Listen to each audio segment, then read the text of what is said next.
Hello travelers, and thank you so much for joining me on episode 8 of the Viking Village Zoo. This is the very last tour in this series, so if you're new, be sure to check out the others, and if you stayed with us the entire time, I truly thank you for your dedication. Today we are learning all about the wondrous and watchful Wolverine. Buckle up and let's go!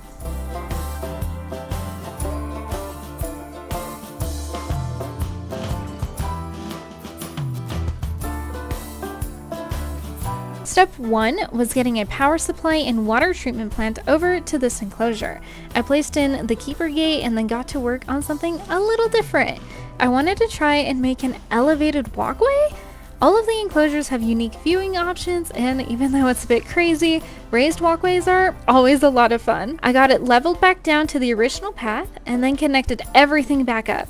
It's a little curvy now, but that's alright, and getting the keeper path lined up again took us a few tries, but with the snow covering everything, it doesn't look too bad. For the middle of the walkway, I deleted what was there and replaced it with a section of path set to the maximum width. I then took one of the buildings and placed it on top. This is the Arctic themed workshop, so some edits definitely needed to be made in order to make it guest ready. I took out the insides and the walls. Now everyone will be able to learn about the Wolverine in a warm area. I finished this area up by editing the path to have railings so no one will fall. Next, it's time to terraform, which, as you all know by now, is also time for your very first Wolverine fact. Wolverines are elusive, secretive, and quite rare to see in the wild, with only a few sightings ever listed. In 1936, they were actually declared extinct in Oregon, but have had a recent comeback with sightings in 2023 and 2024. In 2023, there was a sighting in California that was the first recorded in over 100 years. Due to their rarity, it's always a treat to see one, and those that do are considered very lucky. Even though sightings are very few and far between, their reputation precedes them. They are known for being very aggressive and territorial to other animals, though no attacks on humans have ever been documented. So I guess that's a good thing. Wolverines are known for standing up to other predators who are significantly larger than them. These guys are not very little, but also not very big. They typically weigh between 25 and 45 pounds, but they have no problem defending food from bears, mountain lions, and even entire packs of wolves. Wolverines are also no stranger to the cold and call the alpine forests and tundras of Canada and the United States their home. But they don't just live in North America. They can also be found in the cold mountainous regions across Europe and Asia. In order to mimic this kind of cold mountainous habitat, I decided to make lots of little hills and a river for the Wolverines to explore. I used the house from the Arctic wolf enclosure and a fun little burrow. Here they can sleep or hide if they don't want to entertain the people. I then added some fun climbing areas. The sharp claws and wide feet of the Wolverines makes them excellent climbers. They can not only climb trees, but have no problem scaling cliff faces or snow-covered mountain peaks. Some other forms of enrichment were placed on the tops of the hills, so they have to traverse a little bit to access them. In the wild, the Wolverine can walk around 15 miles a day. I thought that this really big climbing area would be fun and give the guests a close-up look of the Wolverines. As for the back, I just smoothed out the terrain a little bit, and then it was time to add in some essentials, like some food platters and the heater inside of the building. Next, it was time to make sure that everything was connected to the power grid. This map shows the area of effect for each of the solar panels.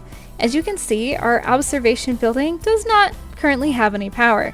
To fix this, I carved out a little section of the fence specifically for the solar panel and then proceeded to change it up until I had it perfect. While I work on that, allow me to tell you some more fun Wolverine facts. The scientific name for the Wolverine is Golo Golo, which translates to the glutton. They're known to eat just about anything they get their hands on. They are not picky and will even overeat if given the opportunity. They are true scavengers and primarily dine on small mammals, berries, fish, and even the leftovers from previous hunters. With their awesome climbing ability, they can go way up high in the trees and steal eggs right from a bird nest. This scavenging nature comes from being quite solitary and not having anyone else to rely on. They are so solitary, in fact, that they typically only come in contact with each other in order to mate, or if two are having a territory dispute. Once mating is complete, the female will leave and go far away to raise the children on her own. I am planning on putting a mating pair in here, so to keep them happy and entertained, I'm going to fill the enclosure with lots of toys and food enrichment.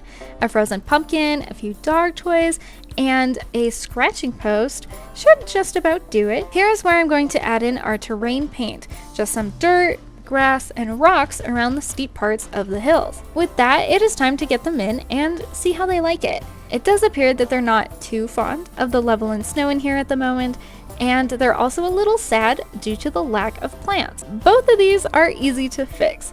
Let's start with adding in some trees. Of the now 11 species in the zoo, the Wolverine requires the most plants by far.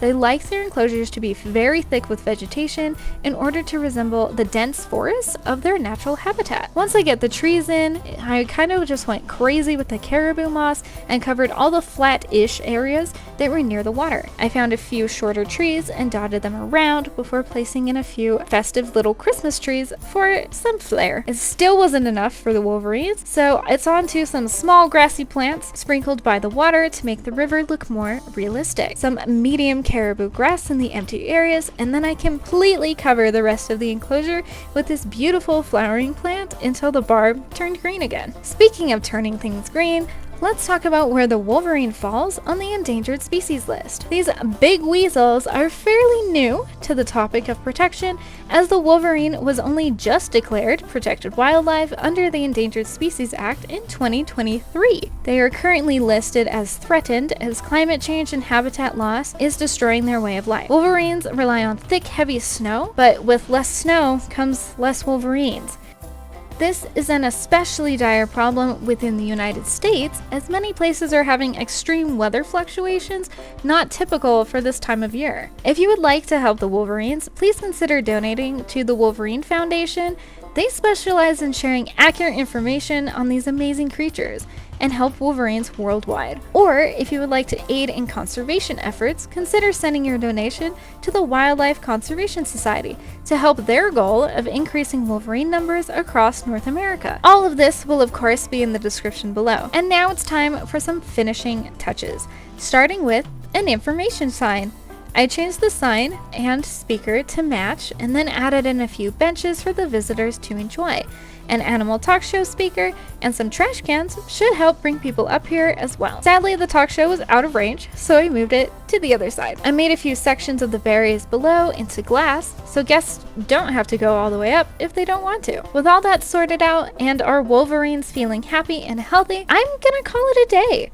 I hope that you learned some really cool facts about the Wolverine, and thank you so much for joining me on this Viking village adventure.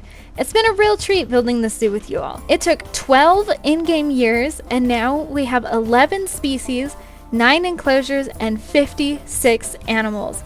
As always, if you enjoyed today's tour, be sure to tip your tour guide by liking and subscribing, and if you don't, I'll make you fight the Wolverine.